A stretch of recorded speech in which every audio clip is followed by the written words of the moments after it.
forum des jeunes de la Tangilé semble être une initiative qui vise à rassembler les jeunes autour de la thématique cruciale telle que la paix, la sécurité et le développement agropastoral.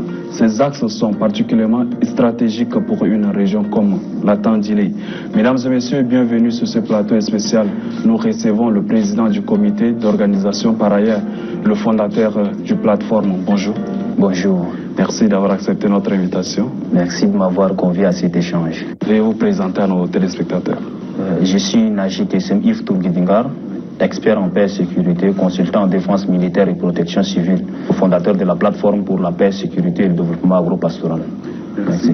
Et votre plateforme pour la paix, la sécurité et le développement agropastoral, depuis quelle année vous avez lancé les activités et quelle est sa mission?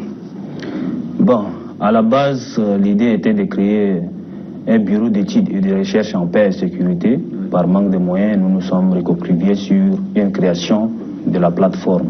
Du coup, la plateforme a été mise sur pied, c'était en 2022.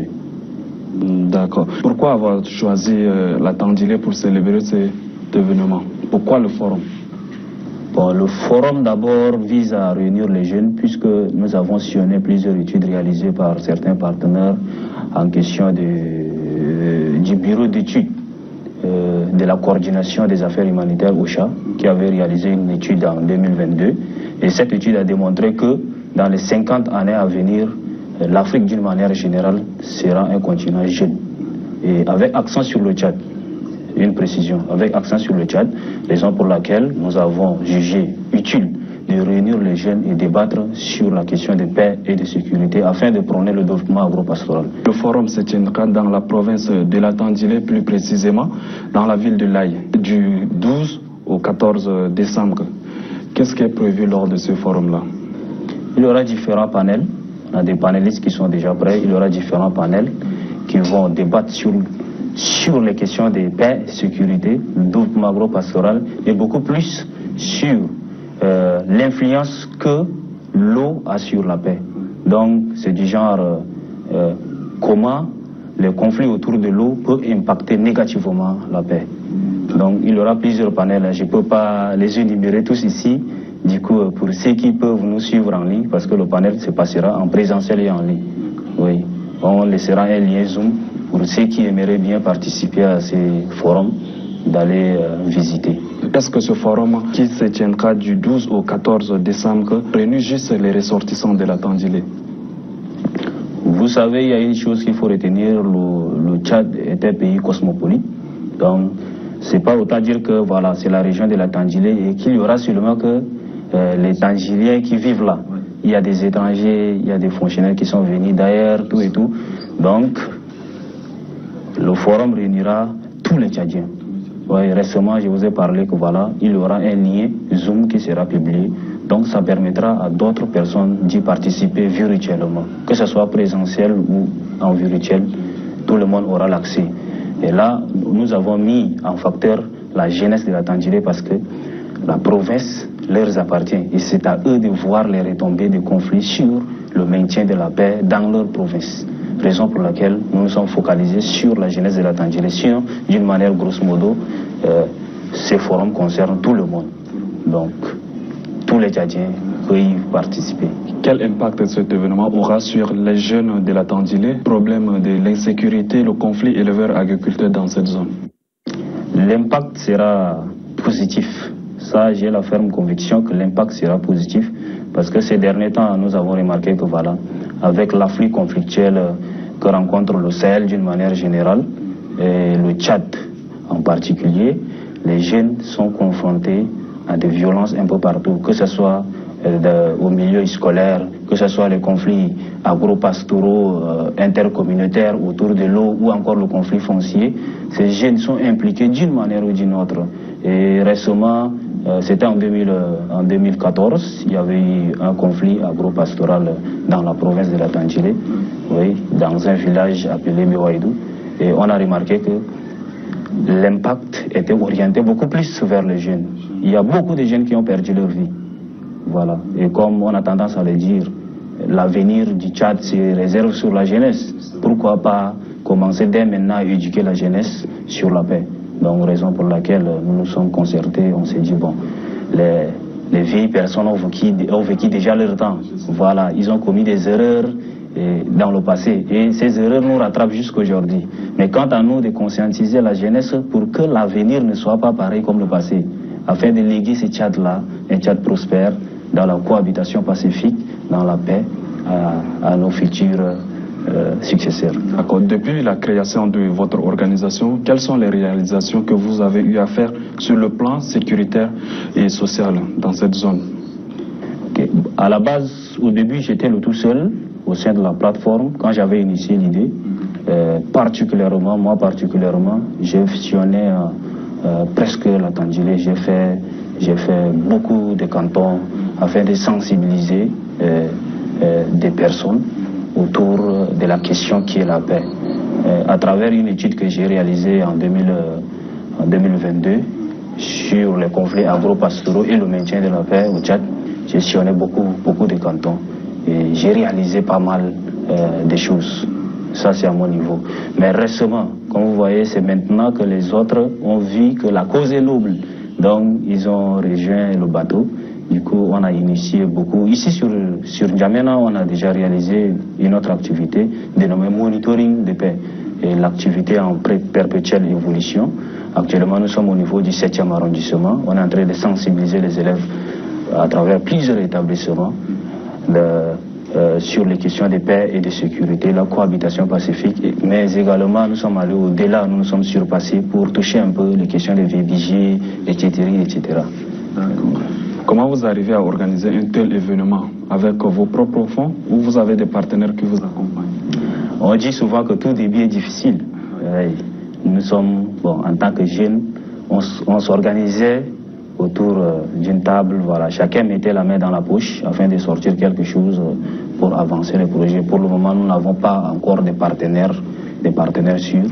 Nous ne recevons de l'aide des personnes, en fait, en les mots. Donc, nous nous organisons à notre niveau, nous cotisons pour pouvoir réaliser certaines activités. Et comme nous pensons que ça va de soi de l'avenir du Tchad, voilà. Et il ne suffit pas qu'un seul président de la République s'engage pour la question de la paix. Nous également, nous devons mettre la main dans la poche pour que cette activité avance, afin de prôner le vivre ensemble au Tchad d'une manière générale. D'accord. Quelle initiative à travers votre plateforme pourrait être mise en place pour améliorer la productivité agro-pastorale tout en préservant l'environnement? Déjà là, nous avons un projet en cours, un projet que sur écrit est déjà stable, mais nous voulons le réaliser grâce aux partenaires. Voilà. On aura bientôt des cultures des champs consacrées même à la plateforme. Et pourquoi pas élever quelques têtes de bétail pour monter le bon exemple. Parce que il y a récemment, avant l'exploitation du pétrole, l'économie du pays même là se reposait sur ces deux mamelles. On les appelait les deux mamelles de l'économie tchadienne. Voilà, l'agriculture et l'élevage. Mais de nos jours, les gens ont perdu de vue le pastoralisme et l'agro-pastoral. Voilà. Est-ce que vous vous êtes rapproché des ministères concernés? Oui, on a beaucoup écrit même d'ailleurs. Bon, même si jusqu'à maintenant tout n'est pas rose, espérons que dans les jours à venir, donc on est en étroite collaboration avec ces différents ministères pour nous permettre de concrétiser nos projets. Quels sont les véritables défis auxquels les jeunes de la Tandjilé sont confrontés d'une manière générale, parce que la sécurité n'est pas stable dans cette zone? Bon, les défis sont énormes. Les défis sont énormes. Soit déjà nous le savons déjà, les défis sont énormes. Et là, les jeunes de la Tandjilé ne peuvent pas. Auparavant, ils faisaient leur champ tranquillement. Mais de nos jours, avec l'évolution arithmétique de la population, il y a des zones de transhumance qui sont devenues cultivables. Avant, c'était les zones de transhumance. Mais comme tu vois qu'il y a un surpeuplement, ces peuples sont obligés de s'éparpiller un peu partout. Imagine qu'un éleveur qui quitte le Soudan, il itinère souvent. Et la même zone de transhumance qu'il empruntait, l'année prochaine il revient, il trouve cette zone-là déjà cultivée. Qu'est-ce qu'il faut faire? il est obligé de dévaster le champ. Voilà, donc ce sont en quelque sorte les défis que ces jeunes traversent. Et ça les empêche vraiment de cultiver dans la quiétude. Donc, nous retournons également sur ceux qui aménagent les territoires. Et nous lançons un vif appel envers eux, s'ils peuvent déjà essayer de voir s'il y a lieu de tracer d'autres couloirs de transhumance pour les activités pastorales. D'accord. Comment vous arrivez à promouvoir la cohabitation, le vivre ensemble à travers votre plateforme sur l'ensemble du territoire? Et le Tchad, ce n'est pas seulement la Tandjilé. Oui, ça va certainement venir, puisque ça c'est la première phase. Le projet concerne plusieurs provinces. Donc avec le temps, peut-être qu'on peut s'élargir sur les 23 provinces que concerne le Tchad. Mais pour le moment, nous commençons par la Tandjilé. Ça ne veut dire pas qu'on oublie d'autres provinces. Parce que voilà, on va commencer d'abord par la Tandjilé, avant de rebrousser chemin sur d'autres provinces. Donc, pour tous les Tchadiens qui veulent nous suivre, ils peuvent s'abonner et puis voilà, voir les retombées de nos activités. Mais pour le moment, nous allons commencer par la Tandjilé. Et grâce aux partenaires, si les partenaires répondent, parce que nous, seulement en tant que jeunes, nous ne pouvons pas sillonner les 23 provinces du Tchad.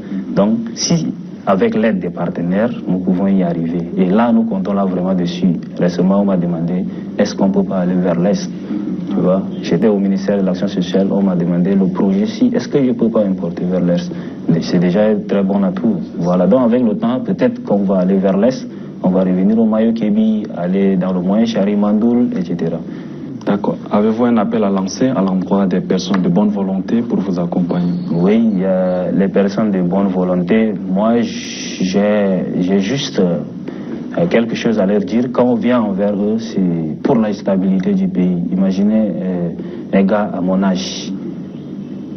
Il peut croiser les bras, rester à la maison comme tout le monde. Mais si nous initions ce projet, c'est parce que nous créons quelque chose. Nous créons quelque chose et la stabilité au Tchad est fragile. Voilà, il faut renforcer vraiment la stabilité. S'ils opèrent déjà au Tchad, c'est parce qu'il y a la stabilité, il y a la paix. Imagine qu'il n'y a pas la paix au Tchad, il n'y aura aucune organisation, aucune entreprise qui viendra s'installer ici. Donc quand on vient envers eux avec des projets, il faut qu'ils nous appuient. Ouais, le fait de rejeter n'est pas propice. En fait. Merci d'avoir répondu à notre invitation et à nos questions. Merci beaucoup. C'est à moi de vous remercier. Merci à Manara TV. Merci. Merci à l'équipe technique pour la réalisation de ce plateau spécial. Mesdames et messieurs, restez en compagnie de nos programmes sur MRTV, Manara Radio Télévision. À la prochaine fois pour un autre numéro. D'ici là, prenez soin de vous. Au revoir.